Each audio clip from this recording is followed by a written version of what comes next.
Okay, by the way, today we study continue exercise using exercise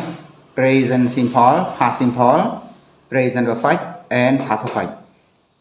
Second part. We have only three numbers for doing these exercises. Number 1, number 7, number 8, number 9. We can use from the previous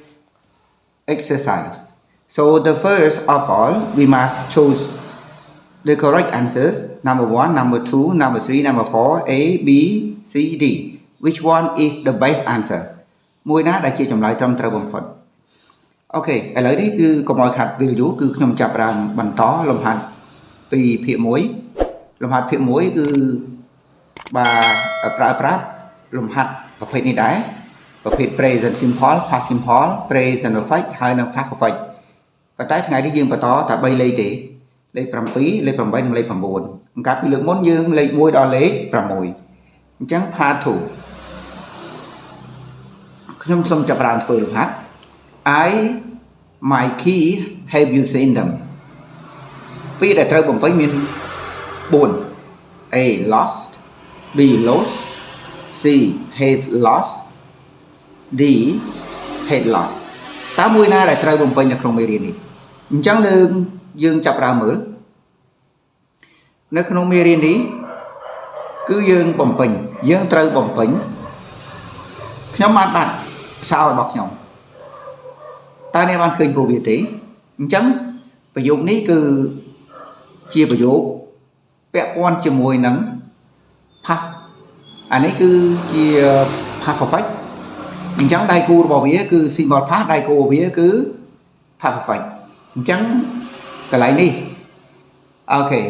កន្លែងនេះយើងត្រូវបំពេញតើបំពេញពាក្យណា A B C ឬ D យើងបំពេញ C ដោយសារពីមុនមកដល់ឥឡូវនេះគឺខ្ញុំបាត់សោហើយរត់អត់ទាន់ឃើញទេ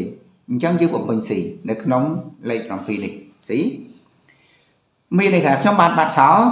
របស់ខ្ញុំតើអ្នកបានឃើញពួកវាទេមានន័យថាពីមុនមកដល់ឥឡូវនេះខ្ញុំបាត់សោរត់អត់ទាន់ឃើញទេដូច្នេះខ្ញុំសម្រេចចិត្តសួរអ្នកតើអ្នកបានឃើញសោនឹងដែរឬទេ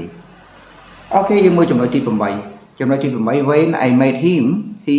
in London for 10 years នៅពេលដែលខ្ញុំបានជួបគាត់បានរស់នៅក្នុងទីក្រុងឡុងអស់រយៈពេល10ឆ្នាំហើយអញ្ចឹងប្រយោគនេះគឺជា past simple ដៃគូរបស់វាគឺ past perfect តើមួយណា past perfect គឺយើងយក C គឺ past perfect យើងយក C past perfect មានន័យថាគាត់បានរស់នៅក្នុងទីក្រុងឡុងអស់រយៈពេល10ឆ្នាំហើយក្រោយមកគឺខ្ញុំបានជួបគាត់អញ្ចឹងសំណួរទី8នេះគឺយើងយក C សំណួរទី9គឺជាសំណួរចុងបញ្ចប់នៃលំហាត់នេះបាទ They the project yesterday afternoon អញ្ចឹងប្រយោគនេះយើងឃើញ adverb past របស់វាគឺ yesterday afternoon កាលពីរសៀលថ្ងៃម្សិលមិញនេះប្រយោគ simple past តើមួយណាដែលយើងត្រូវបំពេញ finish ជា present ចំណែក C បាទ C គឺជា present perfect ចំណែក D គឺជា past perfect អញ្ចឹងប្រយោគនេះគឺត្រូវយក simple past គឺយើងយក A អូខេអញ្ចឹងខ្ញុំបានបញ្ចប់គម្រោងពួកគេបានបញ្ចប់គម្រោងកាលពីរសៀលថ្ងៃម្សិលមិញរួចហើយចប់ហើយនៅគឺចប់ហើយកាលពីរសៀលថ្ងៃម្សិលមិញ